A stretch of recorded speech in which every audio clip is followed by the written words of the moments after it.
Texarkana is a small town of about 60,000 people that straddles the state line between Texas and Arkansas. The surrounding area is known as the Arklatex and is where Arkansas, Texas, Oklahoma, and Louisiana meet. It is best known for being the location of a serial killer's rampage in the 1940s that inspired the movie The Town That Dreaded Sundown. The Phantom Killer, as he was called, ended the lives of 5 people in this little town. Their bodies were left on roadsides as if their lives had no value. 5 young people in total had their lives cut short by an uncaring monster, leaving grieving families and unfulfilled dreams. Now, senseless death stalks this town again. There is another killer at work here, but this time the name of this killer is not a mystery, and the motive is known. The BiState jail was opened in 1985. Everyone hopes that they will never go to jail, but when it happens, we all hope that we or our loved ones will be treated reasonably. The Supreme Court of the United States has even ruled that the incarcerated have equal rights to medical care. But does anyone actually enforce this ruling? The BiState jail was operated publicly for a long time before prison privatization became popular. Then communities found that private prisons could cut down what they spent on inmates and return a profit. Conditions inside these jails and prisons, however, began to worsen rapidly. Holly Austin had an autoimmune condition that required that she take medication daily. When she was put in the BiState jail, her husband brought the medication to the jailers, believing that they would give it to her on time. They did not. Her health began to fail, and she would be brought to the visitation room in a wheelchair. She told him she was not getting her medications properly, but looked forward to when she could get out of jail and be happy again. He tried to call the medical unit to discuss things, but they would not talk to him about her condition. Her condition continued to deteriorate, and he would come to visit and be told that she was too ill to come to the visitation or that she had refused to see him. Holly's mother was also told that she refused to see her.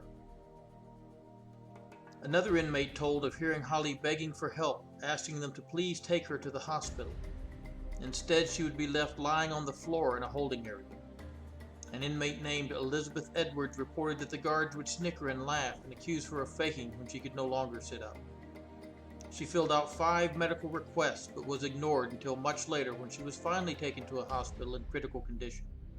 The jailers told the hospital that she had refused treatment at the jail, then guarded her room and would not let her family see her until they signed discharge papers. This is a common practice because once the patient is discharged from custody, the family will be responsible for the bills instead of the jail. 10 hours after her family signed the discharge papers, she was dead. Michael Sabi was a 35-year-old man who had been arrested for getting into an argument with his wife. This video shows how he was treated when he told the guards that he had pneumonia and felt that he could not breathe.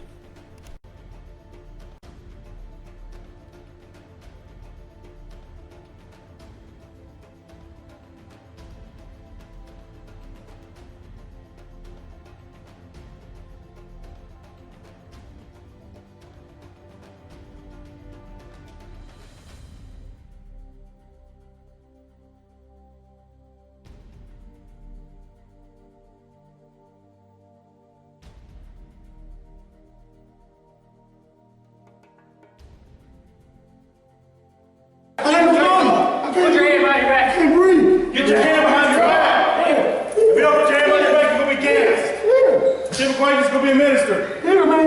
You don't make breathe. Put your hand behind your back. We're resisting.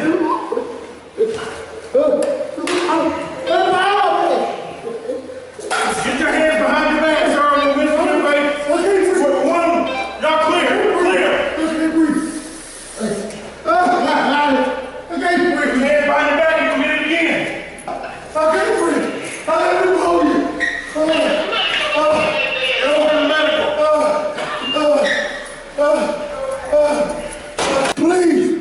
Please. I got pneumonia. Please, for water. Please. What makes a Please, Thursday?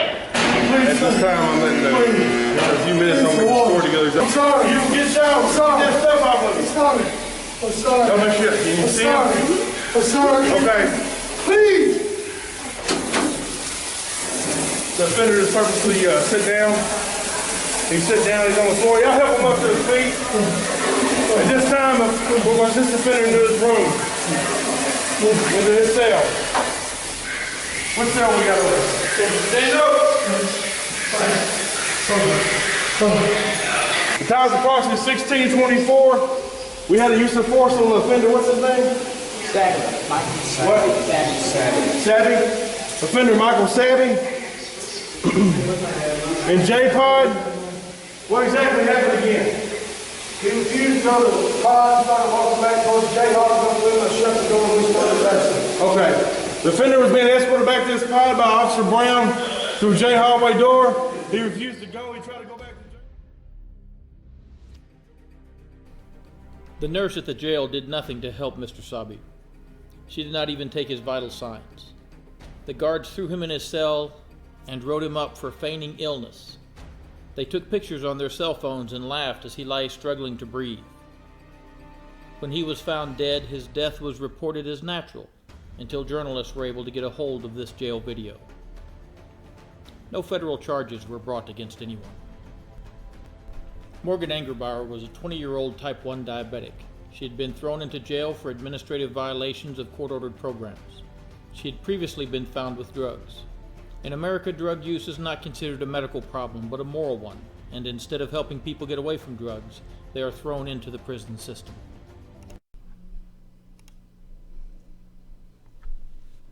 Morgan had been banging on the doors and begging for her insulin. The nurse told her that the jail didn't operate on her time, and they would give it to her when they felt like it. After hours and hours of banging on the door, she suddenly went quiet. Several hours later, they came in to check on her and found her in this state. Any competent medical person would know that if someone cannot sit up, cannot answer questions, and is pale and ashen, diaphoretic, that it's a medical emergency. But not in jail.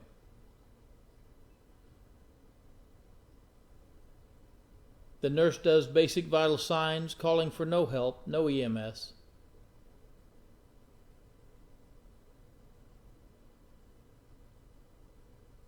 The guard helps prop her up because she's too weak to sit.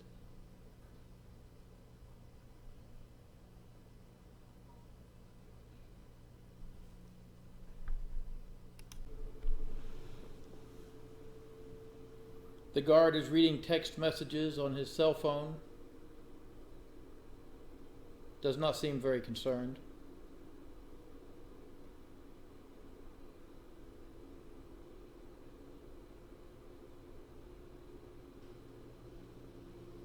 After a while, they lay her back, and one of the trustees gives her a pillow.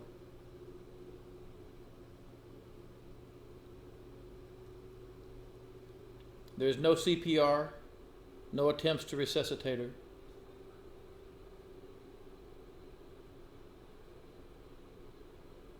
She is left to lie there until she's clearly dead. Then EMS is called, and prior to their arriving, everyone acts as if they are trying to resuscitate her.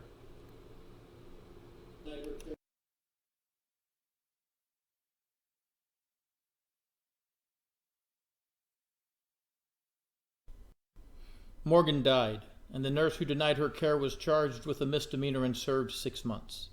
No federal charges were brought. But why is this tolerated? Who benefits when our citizens die? When the food is so intolerable that it can make you ill?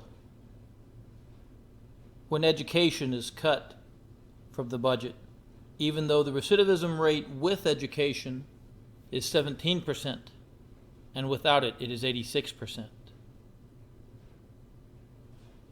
Why are they trying to privatize what had been public institutions? The answer is simple. Public institutions cannot donate to politicians. Private companies can. Donations to politicians have risen dramatically. In every state that has brought in private jails, the incarceration rate has risen. The corporation that is in charge of the BiState jail is from Louisiana, and Louisiana is the worst offender when it comes to throwing its citizens into prison. The LaSalle Corporation has 3 paid lobbyists at the Arkansas Capitol.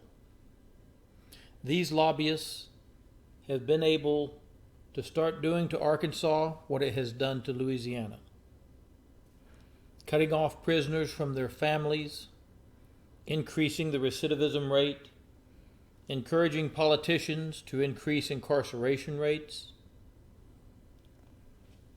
Communities found that private prisons could cut down what they spent on inmates and return a profit. Conditions inside these jails and prisons, however, began to worsen rapidly. And what was the punishment for LaSalle for neglecting these prisoners and allowing them to die?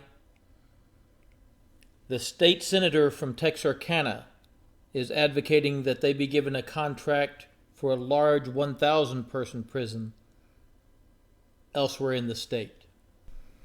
It is not politically popular in the United States to speak out on the defense of prisoners, so most of these bills pass through the legislature with little or no debate. The state actually guarantees that a certain number of inmates will be incarcerated. It is impossible to do this unless you can be sure to lock up as many people as possible. They hope to turn Arkansas into what Louisiana has become, a police state, where citizens are disposable and the politicians line their pockets with blood money. Is this what our founding fathers intended? For those elected to state and federal office to sacrifice us to their own profit? The United States has the highest incarceration rate of any nation on earth, much more than the Soviet Union ever had, and 8 times more than China has now.